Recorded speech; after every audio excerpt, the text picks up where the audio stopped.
Yo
te amo, Señor, mi fortaleza.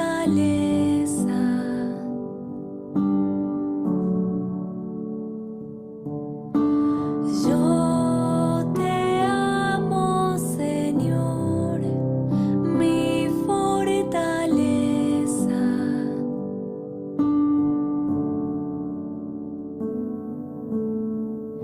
Yo te amo, Señor, mi fuerza, Señor, mi roca, mi fortaleza y mi libertador.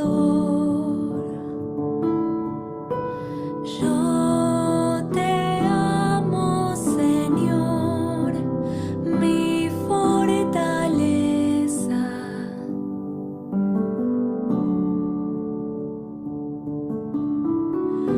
Mi Dios, el peñasco en que me refugio, mi escudo, mi fuerza salvadora, mi baluarte. Invoqué al Señor, que es digno de alabanza, y quedé a salvo de mis enemigos. Yo te amo, Señor, mi fortaleza.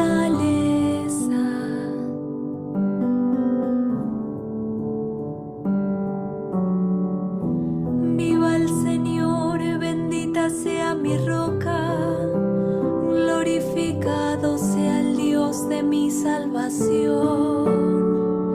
Él concede grandes victorias a su rey y trata con fidelidad a su ungido. Yo te amo, Señor, mi fortaleza.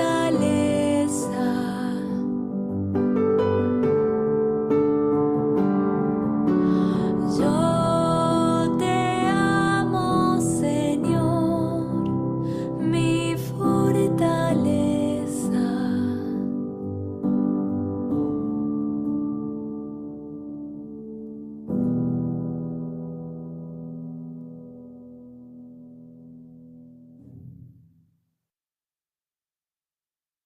Hola, buenas noches. Qué placer, qué gusto volvernos a encontrar este día, lunes 2 de diciembre del año 2024, en nuestro espacio virtual de estudio bíblico. dando continuidad al análisis, al estudio que estamos haciendo acerca de las epístolas católicas, con las cuales estamos cerrando todo el, todo el apartado de las epístolas paulinas, más aparte estas otras, que nos dejan una enseñanza muy amplia y profunda acerca de nuestra fe. Aprecio tu presencia, pero más aprecio, y tú también, la presencia de Dios Padre, de Jesús de Nazaret entre nosotros y del Espíritu Santo.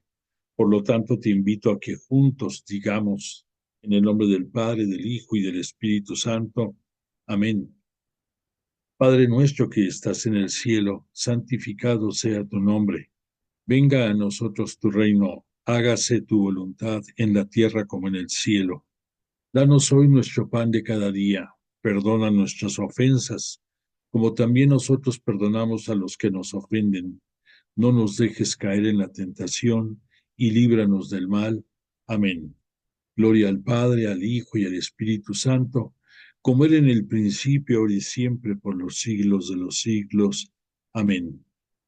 E invocamos al Espíritu Santo y decimos, oh Espíritu Santo, don de Dios y fuerza de lo alto, fuente de agua brotante de vida eterna, desciende y mora en nuestros corazones. Haznos verdaderos adoradores del Padre, condúcenos a la plenitud de la verdad y transfórmanos en testigos de Jesús para llevar su nombre hasta los confines de la tierra. Amén. Bueno, pues nuestra intención particular de esta noche es pedir por ti y por tu familia. El día de ayer comenzamos el tiempo de Adviento y en la mayoría de las parroquias vimos que se encendió la corona de Adviento y la invitación que se nos hizo a que en nuestra casa, en nuestro hogar, de ser posible, hagamos lo mismo. Entonces, esta noche le pedimos a Jesús de Nazaret y al Espíritu Santo que nos iluminen para que esas 4 velas que iremos encendiendo cada domingo, día del Señor, para irnos preparando a su gloriosa venida, la quinta vela, tenga eco entre toda nuestra familia, entre nuestros hijos primordialmente, nuestros nietos, nuestra familia cercana. Es momento de ponernos en concordancia entre todos nosotros. Si nosotros como familia no tenemos la capacidad de compartir nuestro día a día y en nuestro corazón se encuentran elementos que nos impiden tener una fraternidad total, estamos mal y necesitamos mucho nosotros y todos los demás de nuestra familia de parte de Dios para que logremos tender esos puentes de unión entre nosotros y nuestros hijos o nosotros y nuestra familia cercana con quienes compartimos nuestro hogar. No podemos esperar grandes resultados si no somos capaces de ponernos en paz entre nosotros mismos. Por lo tanto, le pedimos a Dios Padre, por la intercesión de Jesús de Nazaret, que nos haga humildes, que nos haga nobles, que nos permita el que podamos vivir esta próxima Navidad, esta próxima Nochebuena, además de que esperamos la llegada de la luz que constituye el día en que nacerá en nuestros corazones y en el recuerdo del pesebre de Belén, Jesús de Nazaret, que también en nuestro corazón nazca todo lo necesario para que la esperanza y la espera también sea más que placentera en este Adviento, que no solamente esa vigilancia de espera, esa conversión y preparación, la alegría de las velas que nos marcan la llegada próxima de la luz de Jesús de Nazaret, esa luz blanca que estará en el centro de nuestra corona, se vea más que engalanada por nuestros sentimientos y por nuestras actitudes y por nuestros pensamientos y un sincero cariño y amor entre toda nuestra familia. Que Dios permita que ese sentimiento reine en nuestro hogar y que esta Navidad del año 2024 sea distinta a todas las que hemos vivido anteriormente. Que de veras marque un parteaguas en nuestra vida y que de corazón abierto podamos dar todos los dones que recibimos transformados en comprensión hacia toda nuestra familia y que de ellos hacia nosotros podamos mover los hilos conductores para que ellos también descubran su corazón y podamos abrazarnos como Él espera que lo hagamos esta Navidad. Que así sea. Bueno, pues te quiero comentar acerca del bello canto con el que abrimos esta noche nuestra sesión. Corresponde al Salmo 18 de la nomenclatura hebrea. Este salmo lleva por título Te Deum Real y es un Te Deum, es una composición de muy alto nivel, pero que tiene la finalidad invariablemente de agradecimiento. Por eso, el rey David, él compuso la redacción de este salmo y fue instrumentado también por los músicos de la corte de Coré, así le llamaban a los que se encargaban de la musicalización de la mayoría de los salmos. Lo importante de este salmo es que David, en los prácticamente 40 años que estuvo reinando el reino del sur, Judea con su capital Jerusalén, tuvo muchas acciones, pero obviamente esas acciones de darle culto a Dios Padre, a Yahvé Dios en Jerusalén, sobre la colina de Sión, todavía no existía el templo que él quiso hacer, pero Yahvé Dios no se lo permitió y se lo mandó decir a través de los profetas. Posteriormente, con su hijo Salomón, él sí va a tener la oportunidad de edificar el templo de Jerusalén. Pero en este salmo, David agradece mucho al Creador, a Yahvé Dios, a Dios Padre para nosotros, su protección y su apoyo total, porque no solamente venció a muchos tribus que estaban arraigadas en la tierra prometida que Yahvé Dios les ofreció desde tiempos de Abraham en heredad y que lo refrendó con Isaac y lo refrendó también con Jacob.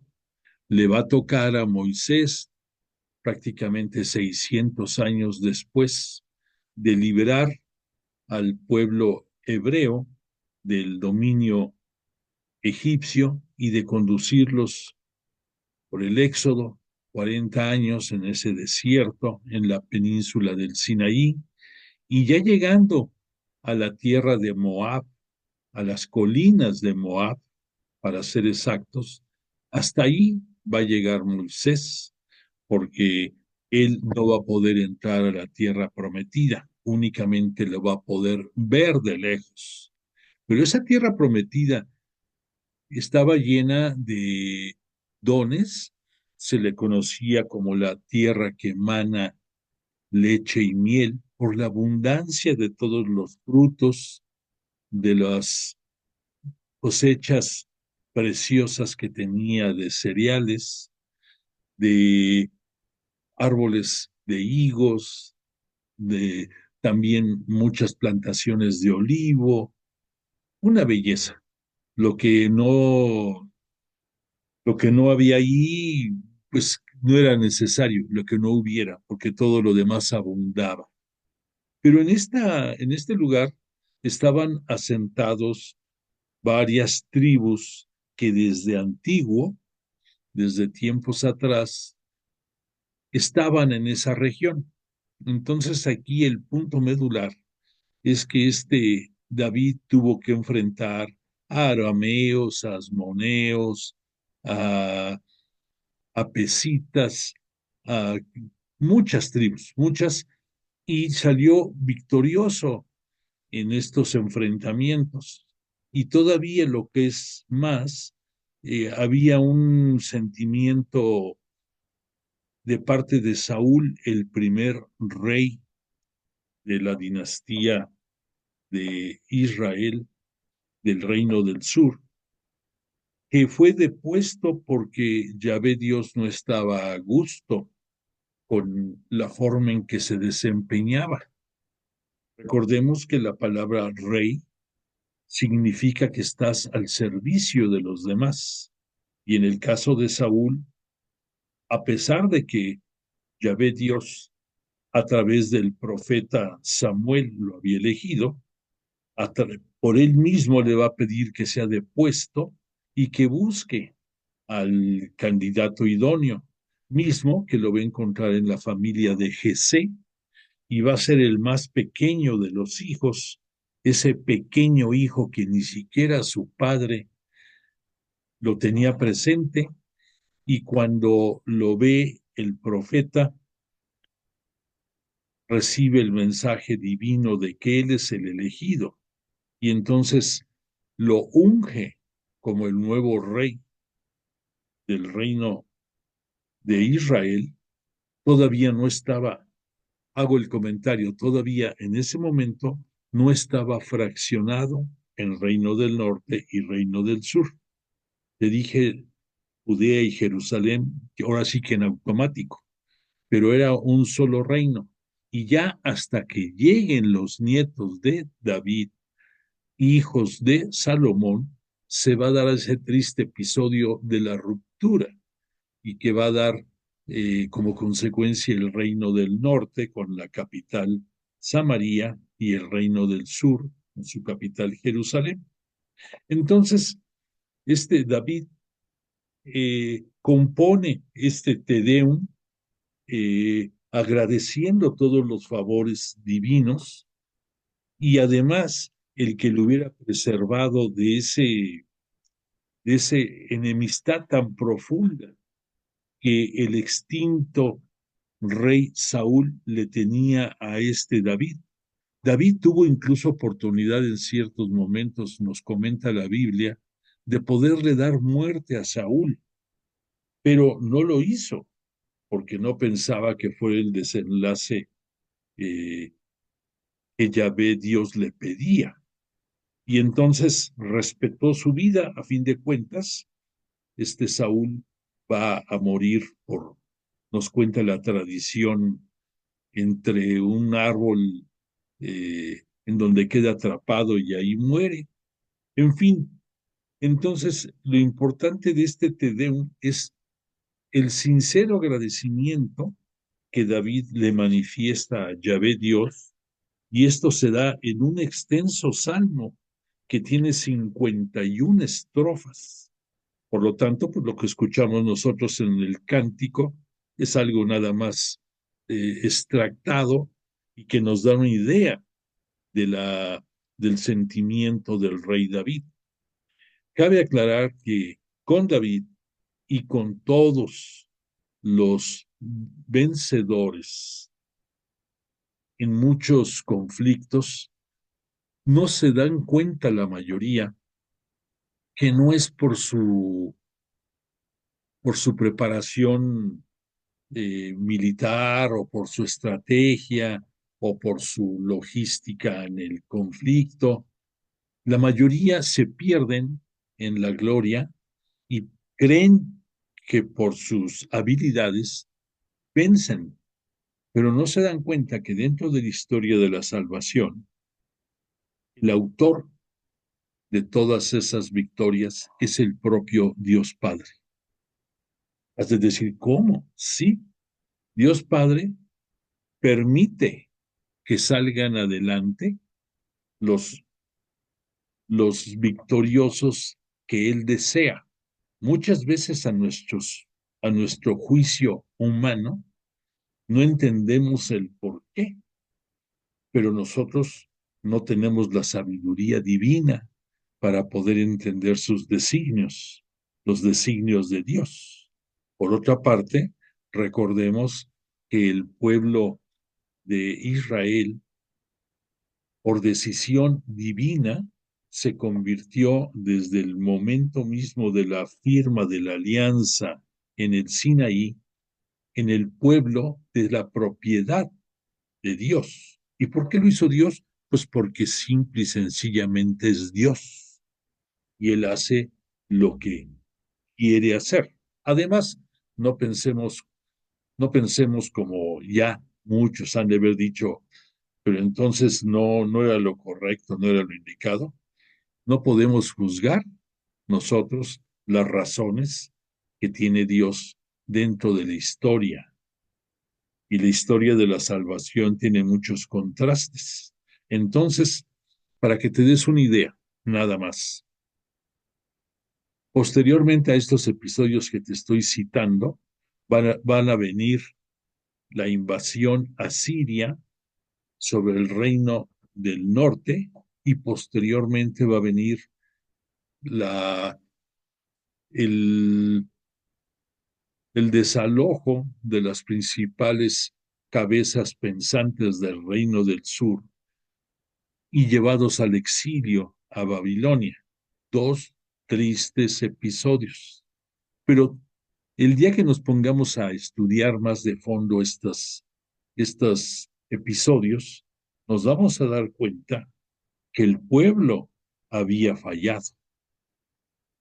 Entonces, por eso, Dios Padre, Yahvé Dios, permite en su justicia que paguen sus pecados, que paguen su alejamiento de Dios el pueblo por estas severas acciones. Y le va a costar trabajo al pueblo entenderlo, que fue por culpa de ellos mismos que se provocó esto, igual que fue los 40 años en el Éxodo, en el desierto.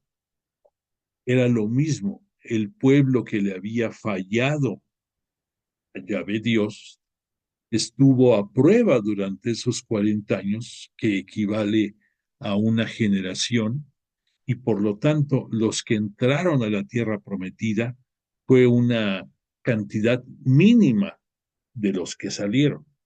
Realmente los que entraron fueron los hijos de los que salieron originalmente. ¿Por qué? Pues porque también le fallaron a Dios y Dios es celoso. Dios no permite que le hagas cerrazón de ojos a otros dioses, dioses con D minúscula, porque el único Dios con mayúscula es Dios Padre, es para aquellos tiempos Yahvé Dios. Entonces, por haberse apartado, por haberse entregado a la corrupción del paganismo, de la idolatría, se fueron contaminando y eh, fueron decayendo. Por lo tanto, Yahvé Dios permitió que se dieran esos eventos.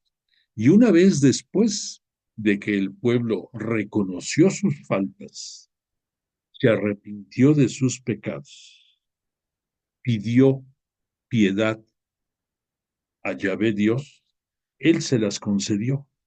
Y entonces se valió de conquistadores ajenos al judaísmo para lograr que recuperaran su libertad y pudieran regresar a la tierra prometida. Concretamente, en el caso de los deportados a Babilonia, fue Ciro el Grande el que logró, sin que él supiera, vencer, vencer a los babilonios y lograr que los judíos regresaran a Jerusalén. O sea que él fue un instrumento de la voluntad divina y él nunca se imaginó que estuviera sirviendo al Dios, al único Dios que existe en toda la creación, al único. Nunca se imaginó eso, nunca creyó en él, era un pagano y sin embargo fue utilizado por Yahvé Dios para liberar a los pueblos.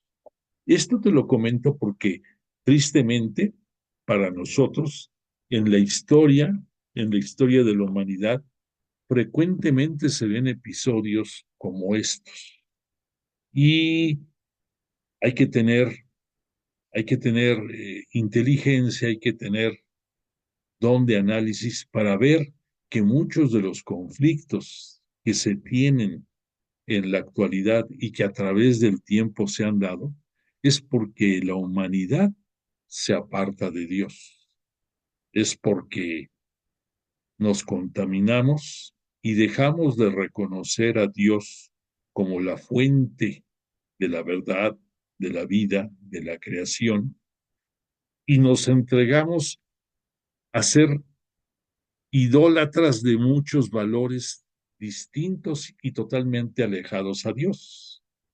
Y muchas ocasiones las consecuencias de esto pues son bastante fuertes, pero somos tercos, somos humanos, nos escudamos en nuestras faltas de criterio, en que podemos caer tanto en tentaciones como caer en una estrategia no correcta. En fin, buscamos cómo justificarnos nosotros humanamente. Pero de verdad, analiza tú muchos de los conflictos que hay y vas a ver que una constante es ese apartamiento de Dios del pueblo. Bueno, pues dicho esto, eh, vamos a continuar con nuestra conclusión de la epístola de Pedro, primera. Pero quiero comentarte dos detalles importantes. En estos días te mandamos a través de los chats que tenemos del grupo dos invitaciones. Te mandamos una que es para la próxima semana, que es para un convivio navideño en el cual el Instituto de Pastoral Bíblica Salvador Carrillo Alday, al cual yo pertenezco, y que los que estamos dando clases como escuelas bíblicas del Espíritu Santo, todos estudiamos y nos formamos ahí. Bueno, pues este diciembre vamos a tener el día 11 nuestro festival navideño y se va a presentar un coro y están todos invitados. La invitación es abierta a quien desee ir, puede ir con su familia, no tiene ningún costo, 9:30 de la mañana, dura hora y media la presentación y después va a haber un convivio de fin de año, para lo cual te pedimos que si deseas ir, lleves algo para compartir. Así nos manejamos, no tenemos en mente algo en especial, todos están invitados, lleva algo y lo que lleves lo compartimos.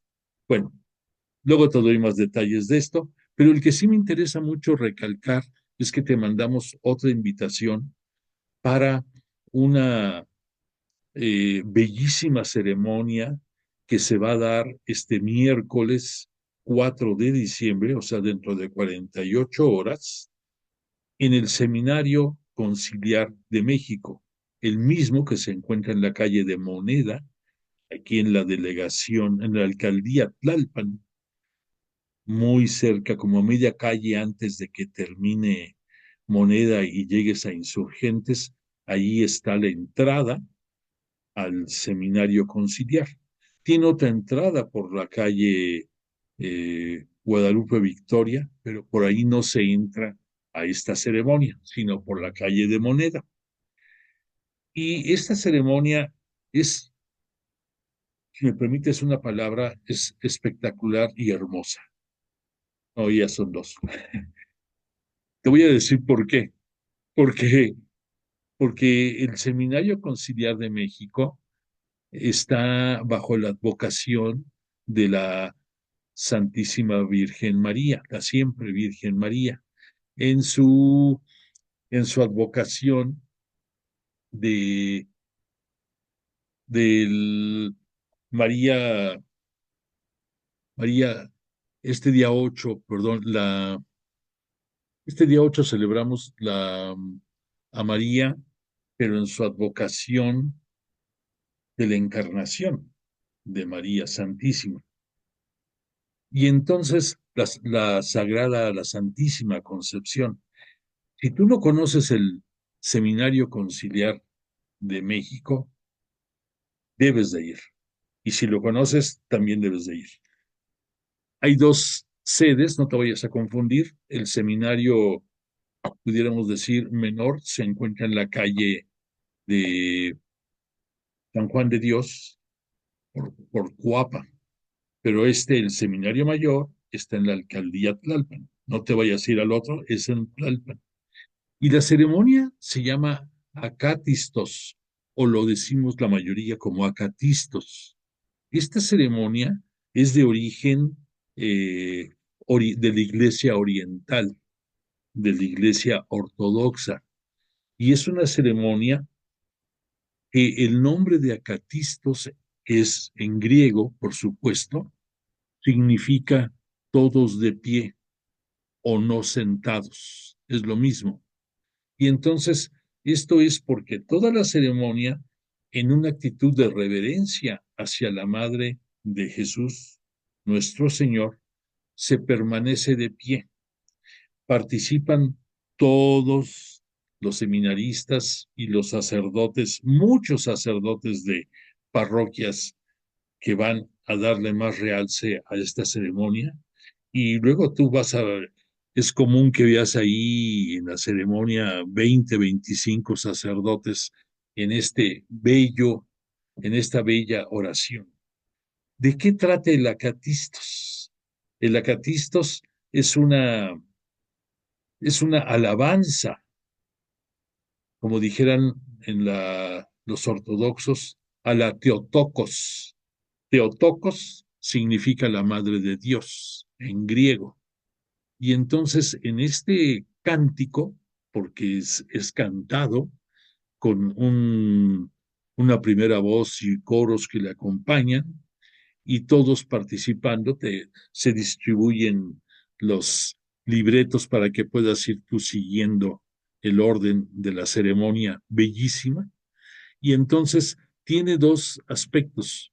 Un aspecto, pudiéramos decir, histórico, un aspecto teológico, en el que se va narrando en una manera alfabética, en una manera alefálica, dirían otros, todos los episodios de el advenimiento del Mesías a través de la Virgen María, todos los distintos episodios. Y después se termina con una parte dogmática en la cual la iglesia le rinde la devoción a María por ser la protectora de la iglesia. Pero además de que es un canto bellísimo, te voy a decir, hay un ingrediente que le da un sabor muy especial.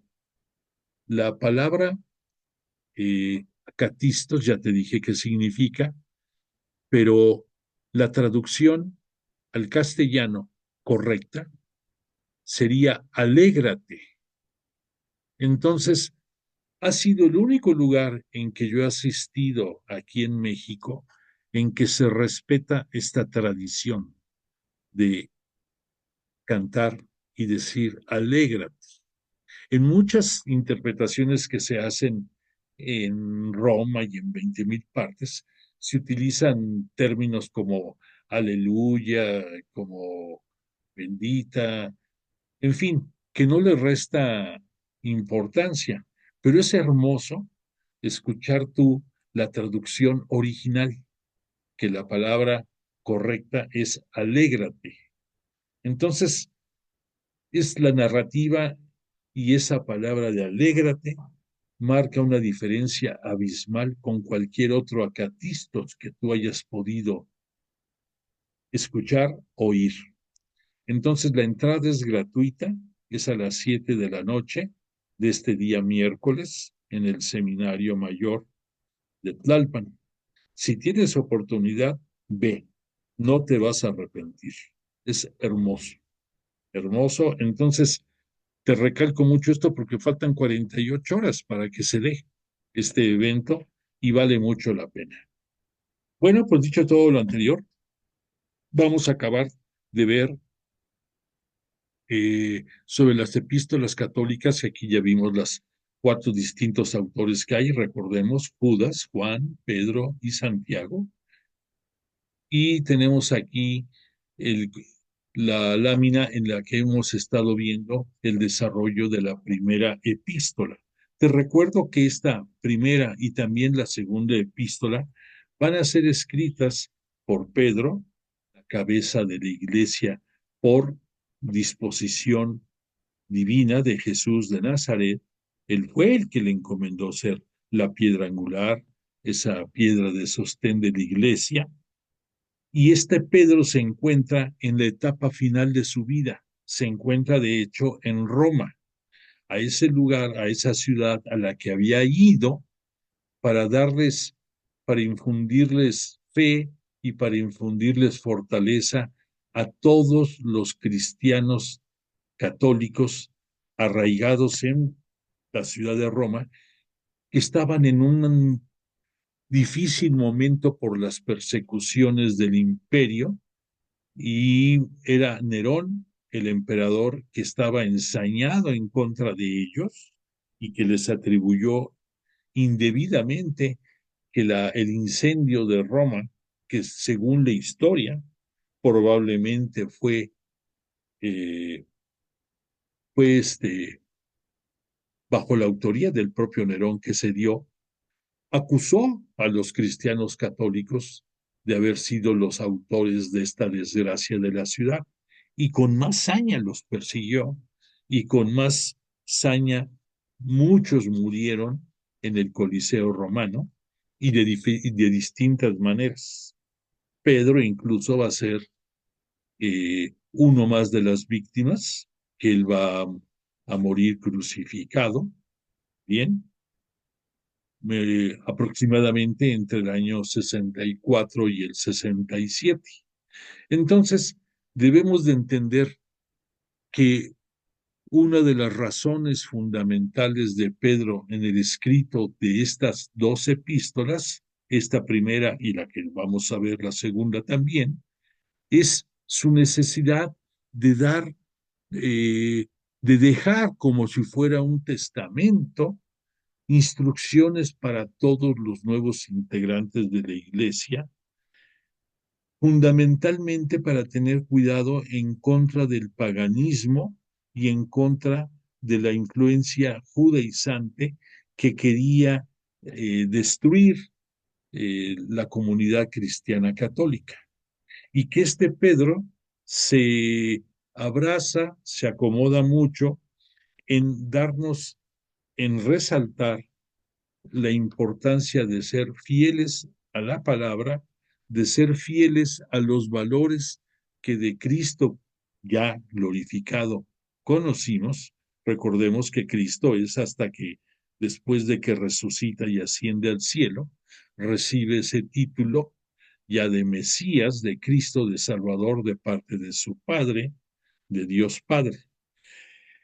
Pero entonces, esto está muy de la mano lo que hemos visto y lo que nos queda por ver a esa parte medular, a no dejarnos engañar por las presiones paganas de gentiles y de judíos con malas intenciones. A eso hay que agregar también las corrientes filosóficas que en Asia vimos ya cuando estuvimos estudiando a Pablo, de los gnósticos, de todas esas corrientes filosóficas como los epicúreos y otros más, que distorsionaban la verdad acerca de el evangelio que enseñaban Pablo, sus seguidores y todos los que estuvieron en la zona de Asia y de la península de Grecia. Entonces, en la clase pasada nos detuvimos en, en el capítulo tercero, en el versículo 18. Vamos a concluir este, epístola para que podamos avanzar. Entonces, en el capítulo 18, en el capítulo tercero, versículo 18, nos va a empezar a hablar Pedro acerca de la resurrección y el descenso a los infiernos. Déjame leerte un poco acerca de esto y luego entramos a los comentarios. Dice Pedro, pues también Cristo para llevarnos a Dios murió una sola vez por los pecados. Él era justo por los injustos y murió en la carne, pero fue vivificado en el espíritu. Me detengo aquí un poco para explicar. Aquí nos está hablando Pedro de Cristo. Recordemos, Cristo ya es glorificado y nos hace ver que solamente muere una vez, como ya también estudiamos en la epístola a los Hebreos, él como sumo y eterno sacerdote y como víctima por excelencia para la eternidad, una sola vez es que tiene su sacrificio cruento, en el cual derrama hasta la última gota de su sangre. Y él aquí le agrega Pedro el término de que era justo. La palabra justo en aquellos tiempos era, era muy equiparable, decir, era bueno. Por eso vemos que en muchos momentos nos van a hablar de la justicia de Dios y también de la justicia del Señor, de Cristo. Pero ya nosotros no nos perdemos. Justo es que es bueno. Y aquí dice que siendo el justo, siendo bueno, Jesús muere por los injustos, muere por los que no somos buenos. Murió por ti y por mí, que estamos dentro de ese grupito de los que somos pecadores y por los cuales Jesús entregó hasta la última gota de su sangre. Entonces continúo, murió en la carne, pero fue vivificado en el espíritu. Aquí esto significa que Jesús, dentro de su naturaleza humana, esta naturaleza humana que él obtuvo desde el momento de su encarnación, va a ir cobrando como todos los que somos humanos, va a ir viviendo las mismas experiencias y después de morir va a ser sepultado y su carne va a morir. Punto importante. Aquí no nos dicen que su carne se deterioró o no nos dice que su carne se contaminó y acabó como cualquier muerto, que se empieza a podrir, ¿por qué no decirlo? Y se empieza a descomponer.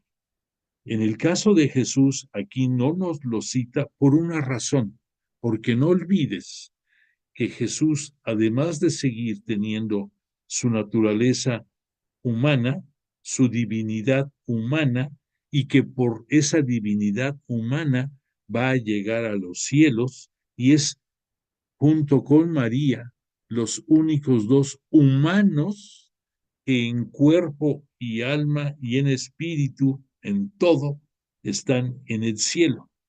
Fuera de ellos dos, todos los que aspiramos a algún día llegar al cielo, llegaremos con un alma transformada y con una apariencia diferente porque nuestra carne se va a quedar aquí en la tierra. Aquí va a quedar ya sea sepultado, incinerado o como tú quieras, en el fondo del mar, llámale como sea, pero la carne se va a quedar aquí. Entonces este Jesús, por también tener su dualidad de su divinidad celeste, por supuesto que Dios Padre no iba a permitir que su Hijo sufriera corrupción en su carne. Sí fue sepultado, sí estuvo 3 días bajo la tierra y después vino su gloriosa resurrección, pero su cuerpo no se contaminó. Gran diferencia con todos nosotros, tristes mortales. Continúa y dice, y vivificado en el Espíritu. ¿En cuál Espíritu? En el Espíritu Santo, que desde siempre lo tuvo al ser integrante de la Santísima Trinidad y que al llegar a este mundo, desde el momento de su concepción, que fue por decisión de Dios Padre y por el poder del Espíritu Santo, desde ese momento comienza a recibir, para que nos entendamos como cargas adicionales de Espíritu Santo, mismas que se van a ir dando por toda su vida y sobre todo en su ministerio público. ¿Para qué? Pues para poder ser guiado y darnos a conocer lo que su padre le pidió que nos diera a conocer. El Espíritu Santo estuvo acrecentado en Jesús porque se necesitaba que los signos del poder, que la palabra, que es el Evangelio, que nos dio a conocer, y todas sus acciones quedaran perfectamente claras para nosotros y que lo que no quedó bien claro, cuando Él envía al Espíritu Santo el día de Pentecostés a sus apóstoles, son los primeros que van a recibir esos dones y esas cargas adicionales de inteligencia, de disposición, de dones, y que a través de ellos vamos a ir conociendo nosotros en la tradición apostólica y con el bautismo en el nombre del Padre, del Hijo y del Espíritu Santo, vamos a también a tener y a compartir por toda nuestra vida ese espíritu. Jesús, como hermano mayor nuestro, entonces fue vivificado en el espíritu. En el espíritu fue también a predicar a los espíritus encarcelados. ¿Quiénes son los espíritus encarcelados? Recordemos que en esos tiempos los practicantes del judaísmo tenían en muy alto valor a los ángeles y pensaban que tanto la instrucción como muchos de las disposiciones emanadas de Dios llegaban a nosotros, a los humanos, a través de los ángeles. Y recordemos que hubo ángeles que se rebelaron contra Dios y que por siempre van a quedar alejados de su presencia divina y van a quedar aislados. Es a estos a los que se refiere aquí Pedro como los espíritus encarcelados. Algunos, hay un libro apócrifo que se le atribuye a Enoc, o Enoc, un personaje que en el Génesis lo vemos descrito y que se dice que vivió muy cercano a Yahvé Dios, y que al igual que Elías nadie sabe cómo desapareció de este mundo. Y algunos creen que esta expresión es en alusión a ese libro apócrifo de Enoc. Pero en pocas palabras, lo importante es que son espíritus que están apartados de Dios, que son espíritus de ángeles caídos y que para los judíos, repito, significaban ese cielo intermedio entre el cielo atmosférico y el cielo del reino de Dios, del reino celeste. Pensaban que había un intermedio, un cielo intermedio, en el cual moraban estos ángeles y que en gran parte eran o iban a ser quienes iban a impartir la justicia de parte de Dios. Más adelante vamos a ver que no es así, pero para que entendamos mejor. En otro tiempo, incrédulos, cuando les esperaba la paciencia de Dios, en los días en que Noé construía el arca, en la que unos pocos, 8 personas en total, fueron salvados a través del agua. A esto corresponde ahora el bautismo que os salva, que no consiste en quitar la suciedad del cuerpo, sino en pedir a Dios una buena conciencia por medio de la resurrección de Jesucristo. Me vuelvo a detener aquí.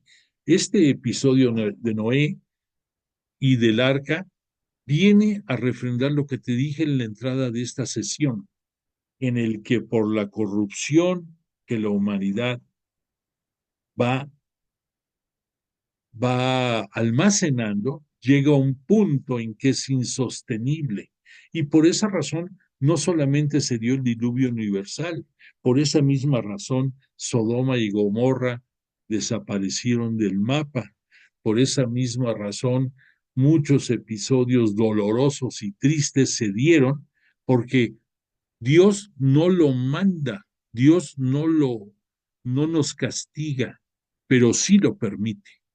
¿Por qué? Porque Dios es justo y porque Dios es celoso y no permite que tú le rindas devoción o le hagas ojitos a ningún Dios que no sea Él.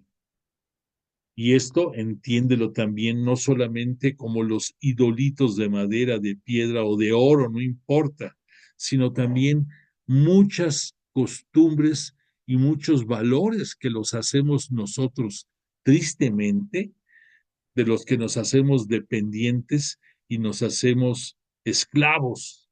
Llámale la vanidad, llámale la vanagloria, el dinero, el poder, no sé, tantas cosas que muchas veces vienen a estar sobre la propia existencia divina, que llega a haber momentos en que pensamos que Dios ya no es necesario. ¿Por qué? Porque somos muy abusados nosotros y nos las ingeniamos. Qué mal estamos. Pero entonces aquí lo que cita Pedro acerca de Noé es lo mismo. Además, hay un detalle que después lo vamos a ver más claro, pero tú, desde el punto de vista teológico, esas 8 personas eran Noé y 7 más. Y 7, recuerda que dentro de la escritura es la plenitud. Entonces, gracias a la disposición de Dios Padre, a la obediencia de Noé, a través de ellos dos, se pudo salvar en pocas palabras la humanidad, esos otros 7 que de los cuales va a resurgir la, la población en el mundo. Continúo.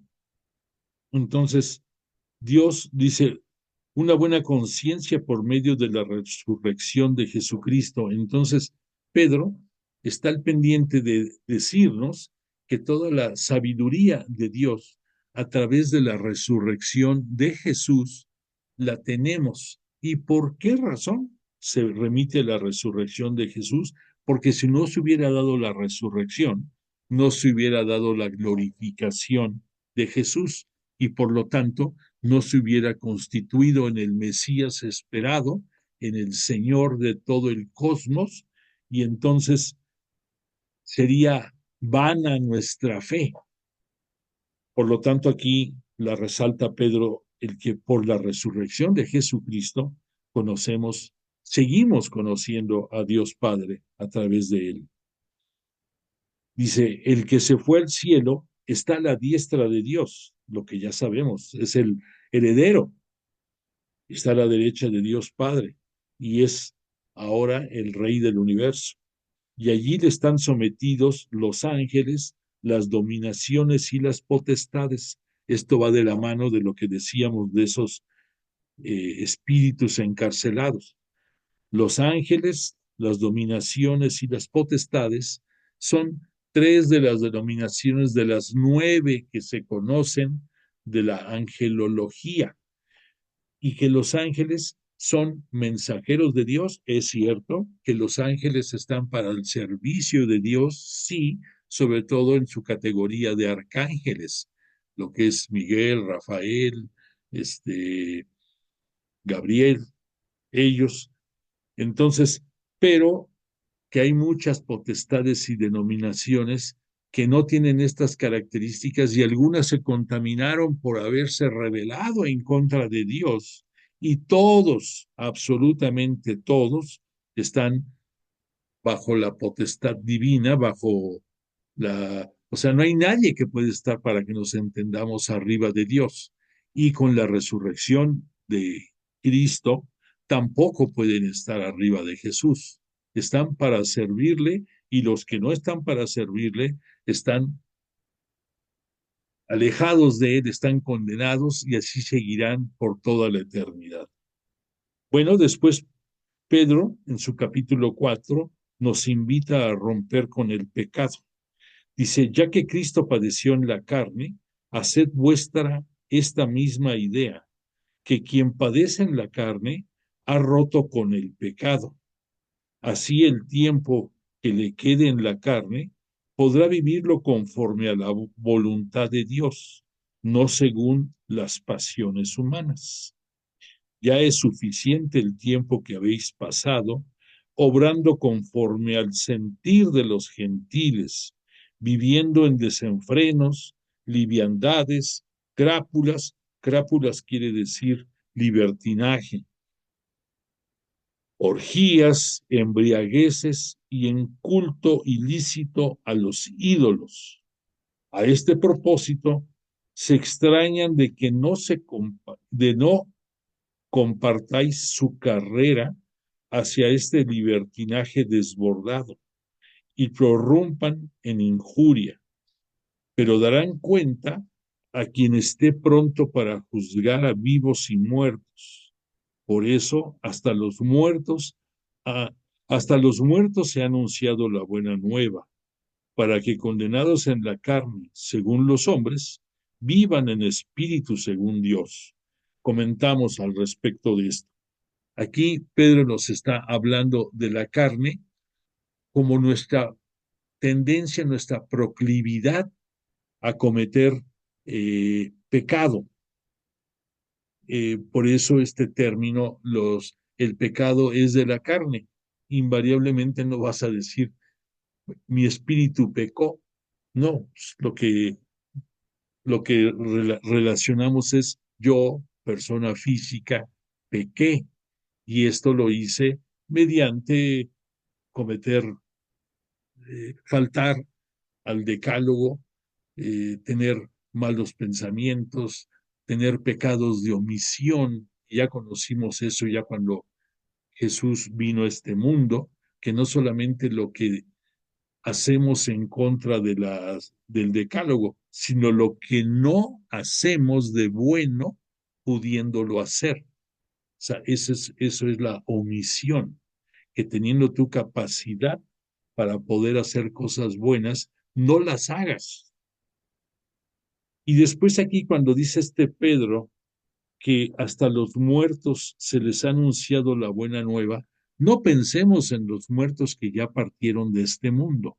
Es una forma en que él se refiere a los que viviendo en el pecado estaban muertos su espíritu, estaban muertos a la gracia divina, y que ellos fueron escuchando la palabra de Dios, la palabra de Jesús, su evangelio, y a través de los apóstoles y de los fundadores de las comunidades van conociendo esa palabra.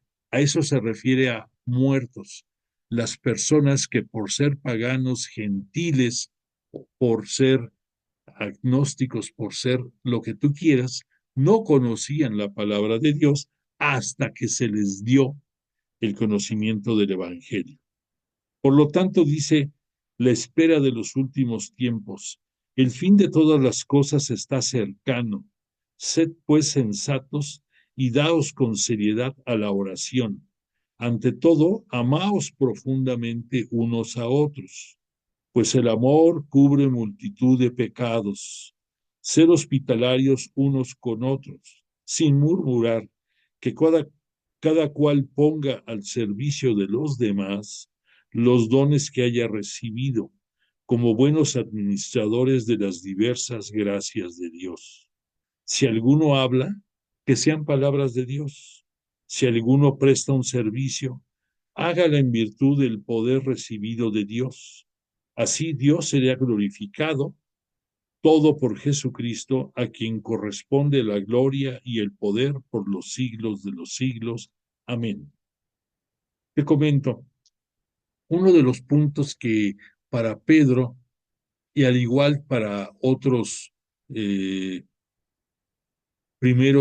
la primera generación de dirigentes de la Iglesia Cristiana Católica, en los cuales también podemos enmarcar al propio Pablo, pensaban que la parucía, que la segunda venida gloriosa de Jesús, tenía que darse en poco tiempo, y por lo tanto muchos de sus comentarios van enfocados a, a aclarar que no debe de tardar esa llegada de Jesús gloriosa segunda.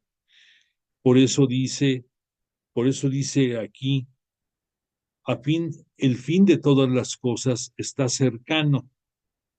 Y si nos ponemos a pensar en lo que para Dios es el tiempo, que para Él no existe, y que para lo que nosotros mortales nos regimos y medimos a través de días, de horas, de años, para Dios Padre no es así. Para Dios Padre, has escuchado ese comentario popular que dice, 1000 años es como un día, y por lo tanto, pues el esperar un día puede hacer que esperemos 1000 años a que se dé un evento. Entonces, es una forma, si tú quieres, exagerada, pero cierta, de que no podemos exigir o no podemos esperar un cumplimiento de acuerdo a nuestras medidas cuantificables, lo que la voluntad de Dios Padre tiene definido, porque recordemos que en su momento ni el propio Jesús de Nazaret lo conoce y lo dio dentro de su evangelio al decir que ese momento solo el Padre lo conoce, solamente Él es cuando tiene definido, porque claro que lo tiene definido desde antes de la creación del mundo, así como él tenía ya calculado perfectamente el tiempo de la plenitud en que iba a venir Cristo Jesús a este mundo, también tiene definido cuándo va a ser esta parucía, pero nadie la conoce, ni el propio Jesús. Pero entonces lo importante es que vivamos, ahora sí como dice el dicho, que vivas hoy como si te fueras a morir mañana. Si tú supieras por visión, por mensaje angelical, porque te habla el Espíritu Santo y te dijera, oye, ¿sabes qué?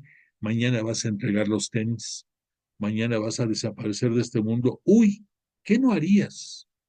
¿Qué de acciones no harías? Tu sentido de urgencia se pondría al 1000 por 1 y harías 20,000 cosas deseando que tu partida de este mundo sea placentera a Dios. Pues si quieres ser sensato, piensa que eso puede ser y prepárate y vive hoy como si te fueras a morir mañana. Después dice este Pedro, dichosos los que sufren en Cristo. Queridos, no os extrañéis del fuego que ha prendido en medio de vosotros para probaros, como si fuera algo extraordinario. Alegraos más bien en la medida en que participáis en los sufrimientos de Cristo, para que también os alegréis alborozados en la revelación de su gloria. Quiero comentarte ahorita que veo la palabra gloria. En el párrafo anterior, la parte final, te la vuelvo a leer, para que te pueda dar un comentario. Dice, cuando dijo, si alguno presta un servicio, hágalo en virtud del poder recibido de Dios. Así, Dios será glorificado en todo por Jesucristo, a quien corresponde la gloria y el poder por los siglos de los siglos. Amén. Esto último es una doxología que se le dice así a una invitación de parte de la autoridad religiosa, pero esta doxología, así como tú ves, recuerdas cuando tú vas a la Eucaristía, por ejemplo, cuando dicen, por Cristo, con Él y en Él, a ti Dios Padre Omnipotente, y sigue la oración, esa es una doxología. Aquí igual, esto, Dios será glorificado en todo por Jesucristo, a quien corresponde la gloria y el poder por los siglos de los siglos. Amén. Solamente Pablo y Pedro lo citan en el Nuevo Testamento. Es la única doxología que aparece en las Sagradas Escrituras. Esto aquí lo estamos viendo en la segunda epístola de San Pedro y también la vas a encontrar en Romanos capítulo 9, versículo 5, del 5 al 16. Es el único punto dentro del Nuevo Testamento o la Nueva Alianza, si lo quieres llamar de otra forma, en que aparece esta doxología. Y con mucho honor, así debe de ser, es una invitación preciosa. Entonces aquí, dando eco a esta doxología, dice Pedro, no os extrañéis del fuego que ha prendido en medio de vosotros para probaros, como si fuera algo extraordinario. Alegraos más bien en la medida en que participáis en los sufrimientos de Cristo, para que también os alegréis alborozados en la revelación de su gloria. La gloria, para Pedro, es las obras que Jesús hizo en la tierra para que nosotros creyéramos en Él o que por lo menos creyéramos en sus obras y que por esto nos afianzáramos a tener fe en Él.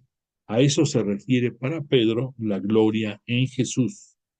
Así sed dichosos si os injurian, perdón, a causa de Cristo, pues entonces reposa en vosotros el Espíritu de gloria, que es el Espíritu de Dios, llámese en palabras ya más actualizadas, el Espíritu Santo. Que ninguno de vosotros tenga que sufrir por ser criminal, ladrón, malhechor o entrometido, pero si es por cristiano, que no se avergüence, que glorifique a Dios por llevar este nombre. O sea, muy claro, nunca te avergüences ni reniegues de tu fe, ni que eres un seguidor de Cristo. No tengas miedo a manifestar tus creencias. Ha llegado el tiempo de comenzar el juicio por la propia familia de Dios. Pues si comienza por nosotros, ¿qué fin tendrán los que no creen en el Evangelio de Dios? Eso es muy cierto. O sea, si tú que conoces el Evangelio de Dios, la Sagrada Escritura, lo que Jesús de Nazaret nos vino a dar a conocer por instrucciones de su Padre, dudas o reniegas, ¿qué puedes esperar que hagan los que ni siquiera conocen el Evangelio? Y agrega Pedro, esto que te voy a leer lo tomó del libro de los Proverbios, que es uno de los libros de la sabiduría que se encuentra en la Sagrada Escritura. Y cita Pedro textualmente igual como está en el libro de Proverbios, para que te guíes en Proverbios capítulo 11. Dice, si el justo se salva a duras penas, ¿en qué pararán el impío y el pecador? De modo que incluso los que sufren conforme a la voluntad de Dios confíen sus almas al Creador fiel, haciendo el bien. Esto es, aquí nos está haciendo ver este Pedro, que la ley natural que todos tenemos desde el momento de nuestra creación como humanos, aunque no sea exacta al decálogo, que nos dio a conocer a través de Moisés. Sabemos en muchísimos momentos qué es bueno y qué es malo. Eso sería por intuición, esto sería la ley natural, como le decimos nosotros. Y que entonces, que si los que están bajo la voluntad de Dios confían sus almas al Creador, aunque no lo conozcan, y obran haciendo bien, ¿qué podemos esperar de ti, de mí, que conocemos el Evangelio y que sabemos que el segundo gran mandamiento que nos dejó Jesús es que amemos a nuestro prójimo como Él nos ama a todos nosotros? Entonces, si aquí está Pedro justificando a los que no conocen a Dios y su palabra, nosotros que sí la conocemos, pues tenemos que actuar en consecuencia. Después, en un capítulo 5, se dirige Pedro a los presbíteros. No pienses en la palabra presbítero como lo conoces ahora, como un ministro, como un sacerdote, como un pastor de la iglesia. Aquí al decir presbíteros, vamos a entender. Quiero exhortar ahora a los ancianos que están entre vosotros, aprovechando que soy anciano como ellos, testigo de los sufrimientos de Cristo y partícipe de la gloria que está para manifestarse. Aquí, al decir alguna precisión, aunque aquí Pedro aproximadamente pues tendría arriba de 60 años, pues para la expectativa de vida de aquellos tiempos posiblemente ya sería una persona más que mayor. Ahorita, hoy en día, pues la esperanza de vida ha crecido y pues lo que antes eran ya gente mayor, ancianos, que decíamos, esta persona tiene 50 o tiene 60, uy, está re grande. Pues ahorita hoy en día, en que muchos llegan a los 85, 90 años, pues decimos, es una persona madura, pero nada más, una persona con preparación, con experiencia y con juicio. Pero entonces aquí Pedro se refiere a la edad cronológica, a la edad física y también al reconocimiento de la inteligencia o, digámoslo de una manera incorrecta pero entendible, a la sabiduría de la gente mayor, que por sus años de vida, por su experiencia, por lo que han visto, por lo que han vivido, pueden dilucidar y pueden dar consejos o pueden ser no jueces, pero sí formar parte, dar su opinión acerca de determinadas situaciones o circunstancias.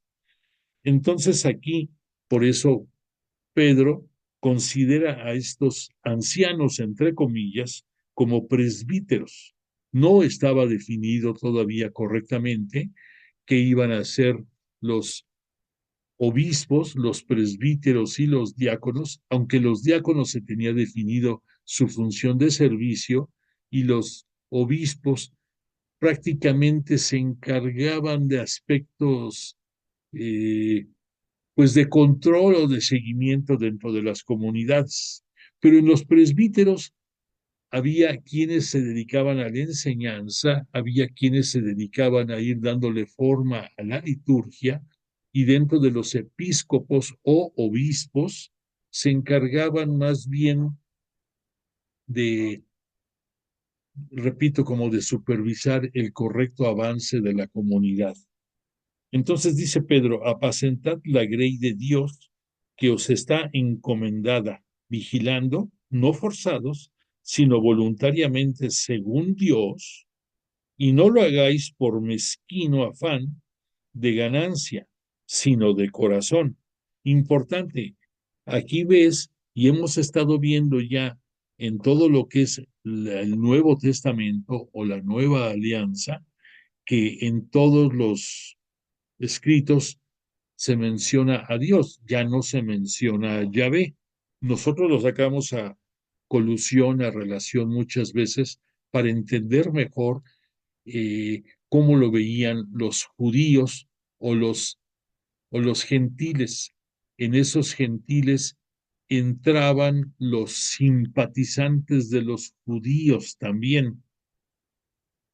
Había algunos que no, que sin ser judíos simpatizaban con sus ideas y con mucho de sus tradiciones, aunque no fueran judíos.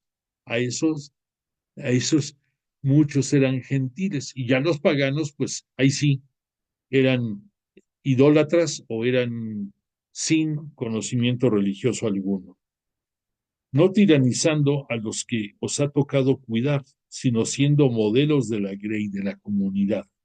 Y cuando aparezca el mayoral, ahorita te explico, recibiréis la corona de gloria que no se marchita. Este Pedro es el único escritor sagrado que en cierto momento utilizó este término de mayoral. Para nosotros un mayoral casi siempre lo identificamos como una persona que dentro de las parroquias que se forman los grupos para las fiestas patronales, se encarga de la recolección y organización de las fiestas. Y casi siempre el que hace cabeza de este grupo lo conocemos como el mayoral.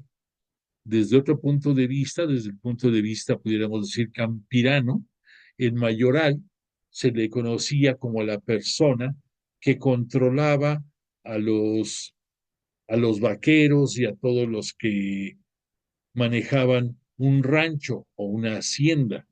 En el caso de este Pedro, al poner aquí el mayoral, él lo identifica como el pastor mayor, pudiéramos decir, para que nos entendamos, como ahora es el Papa, ¿no? Quizás Pedro aquí quería identificar así a la cabeza más alta dentro de la denominación del control de la comunidad, aunque reconozcamos que Pedro estaba claro que él es la cabeza de la Santa Iglesia Cristiana Católica. Pero eso no le quita que él aquí se refiera a este pastor mayor con el sobrenombre de mayoral.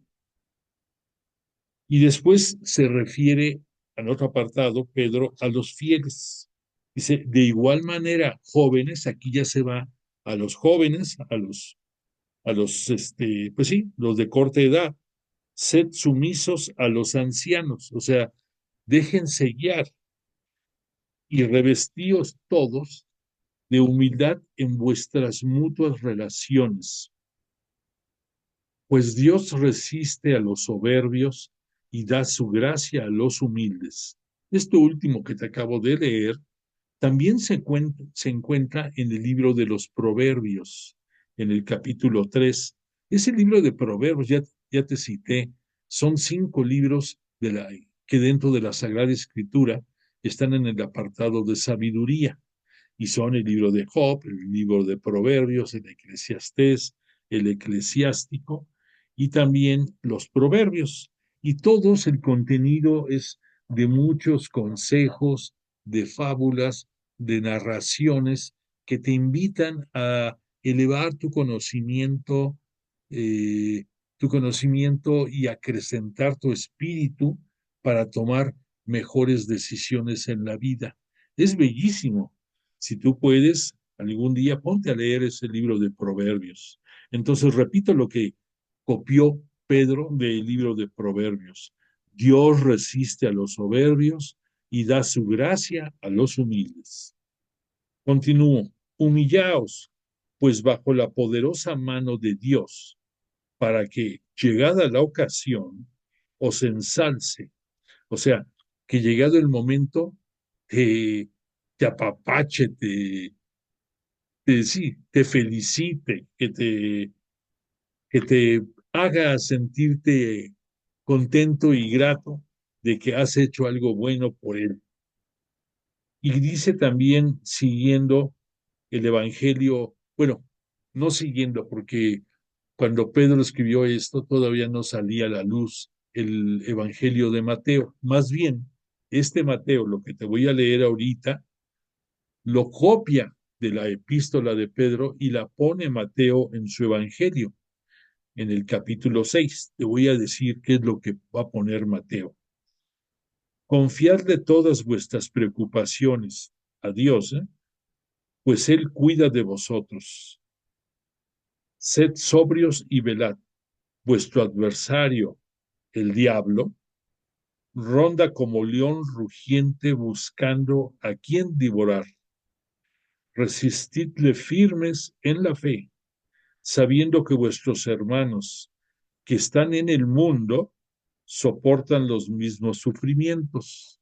Me detengo y aquí la palabra mundo, recordarás que hemos hablado que tiene tres acepciones. La palabra mundo, como el globo terráqueo, la Tierra, el planeta Tierra, eso sería una de las descripciones de mundo.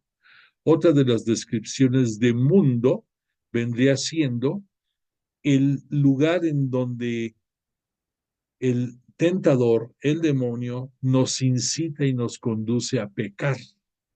Y por lo tanto, todas esas caídas que tenemos son porque somos humanos, porque somos de este mundo. Entonces, esa es otra de las acepciones de mundo. Y la última connotación de la palabra mundo es que Jesús nos las dio a conocer varias ocasiones, que decían vosotros, dirigiéndose a sus discípulos, a sus apóstoles, decía, vosotros no sois de este mundo. Ahí se refería al mundo celeste, al mundo del reino de Dios, al cual debemos de aspirar en nuestra conducta, en nuestro proceder, en nuestra forma de actuar, entonces que nosotros no caigamos en las tentaciones del mundo terrenal, sino que aspiremos a la perfección del mundo celestial. Entonces aquí dice, el Dios de toda gracia, el que os ha llamado a su eterna gloria en Cristo, después de breves sufrimientos, os restablecerá, afianzará, robustecerá y os consolidará. Aquí lo que nos está dando a entender este Pedro es que no hay sufrimiento, ni tampoco hay dolor, ni castigo, ni sacrificio que no podamos tolerar por el nombre de Dios, por el nombre de Jesús, que no hay sufrimiento que sea mayor a nuestra capacidad corporal de soportarlo. Por ahí has de recordar ese dicho que dicen que Dios no te manda lo que no soportes.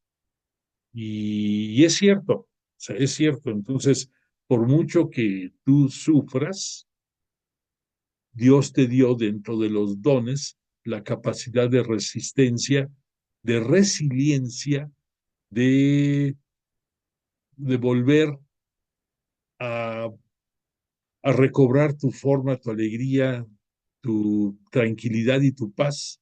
Todo eso lo tienes porque Dios te lo ha regalado. Entonces, dale gloria a Él, siendo fiel a vivir su palabra. Dice luego Pedro, a Él se refiere a Jesús, el poder por los siglos de los siglos. Amén. Y después vienen sus saludos finales. Dice Pedro, os envío este breve escrito por medio de Silvano, a quien tengo por hermano fiel. Quiero exhortaros y aseguraros que esta es la verdadera gracia de Dios. Perseverar en ella. Aquí punto importante que ya le habíamos comentado, Silvano es un gran seguidor de Pablo, fue formado por Pablo, fue introducido a la iglesia, a la Santa Iglesia Cristiana Católica por Pablo y le sirvió mucho en la evangelización en algunas ciudades del Asia. Silvano aquí también sirvió de secretario para la redacción de esta epístola de Pedro. Por lo tanto, te lo comento porque se presume, se cree que aunque Silvano tomó las ideas medulares de Pedro que quiso hacer llegar a todos los seguidores de la Iglesia Cristiana Católica en el mundo, porque aquí Pedro si te diste cuenta, no la dirige a la comunidad de Roma o a la comunidad de Panfilia o a la comunidad de Creta, a nadie, sino que habla a, con la catolicidad de vida, él como base de la Iglesia Cristiana Católica. Entonces, pero Silvano, por un lado, va a complementar la redacción de esta epístola y la va a dar a conocer hasta después de la muerte de Pedro.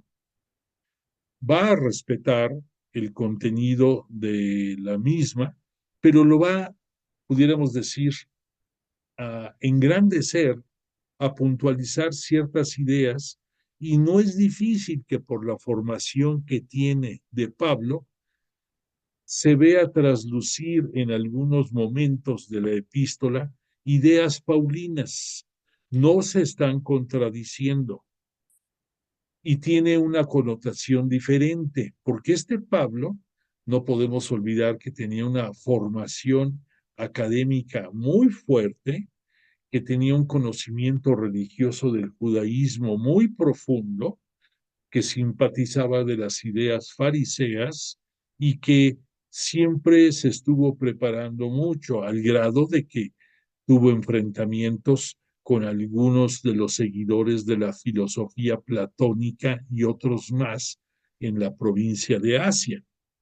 Pedro, pues con el respeto debido, con la formación que él tiene, obviamente él es el Espíritu Santo el que lo sostuvo en muchos momentos, el que le dio a conocer muchas de las luces que cuando Jesús estuvo en esta vida, en su ministerio público, le dio a conocer a Pedro, pero que tal vez él no comprendió en la dimensión completa y total.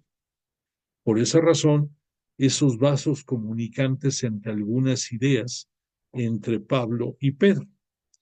Y aquí cierra Pedro diciendo, os saluda la que está en Babilonia, elegida como nosotros, así como mi hijo Marcos. Ya sabemos que Marcos es el evangelista, que en cierto momento fue secretario también de Pedro.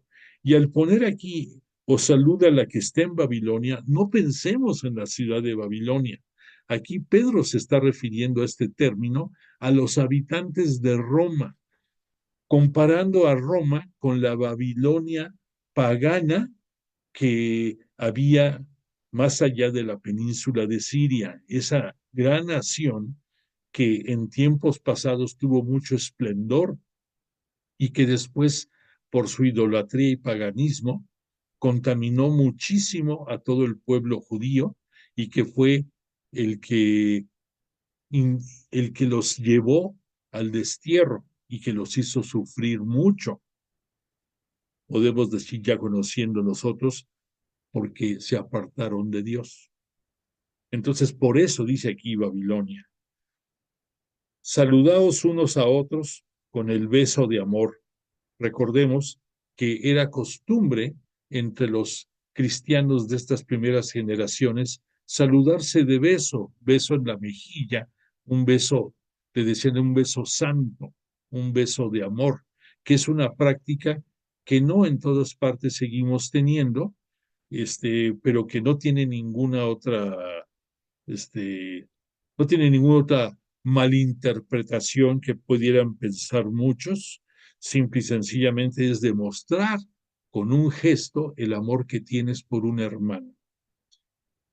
Paz a todos los que estáis arraigados en Cristo. O sea, esto, pues sí, paz, la paz de Cristo, que Pedro la tiene y que nos la brinda a todos a través de su epístola. Bueno, pues pudimos acabar con la primera epístola de Pedro y le agradecemos mucho a Jesús de Nazaret y a su poderoso Espíritu Santo el que nos hayan acompañado para entender con más profundidad los conceptos de este bello libro. Primero, la primera epístola de Pedro, la primera epístola católica, y ya, si Dios lo permite, el próximo lunes estudiaremos la segunda epístola de San Pedro. Por lo tanto, agradezco tu presencia y deseo para ti y toda tu familia que tengan paz, que tengan salud, que tengan prosperidad, que tengan alegría.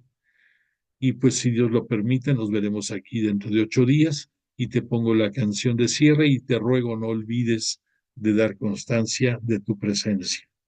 Agradezco tu tiempo y que descanses.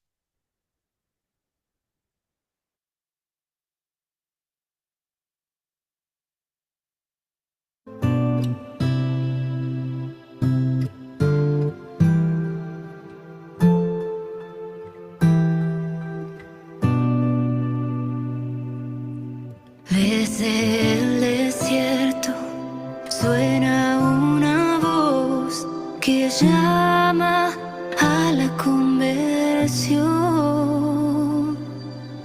En los valles muertos, vida nueva habrá, el polvo florecerá.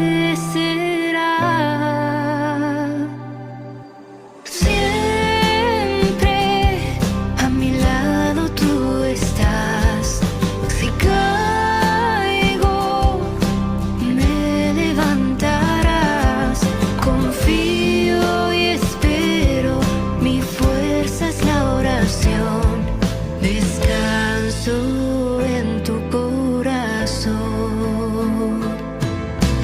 Creo en ti, tú me has sanado por la cruz. He sido salvado, la victoria está en la resurrección. La muerte no podrá contra el amor.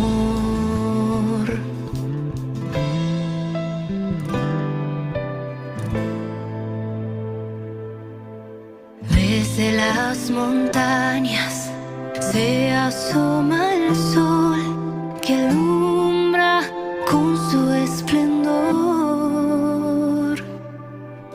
En los días grises la luz llegará, los miedos disipará. Siempre a mi lado tú estás. Si caigo, me levantarás. Confío y espero, mi fuerza es la oración. Descanso en tu corazón. Oh, oh, oh, oh,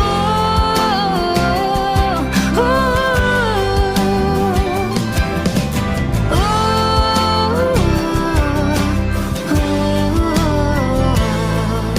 La muerte no podrá contra el amor. La muerte no podrá contra el amor. La muerte no podrá contra el amor.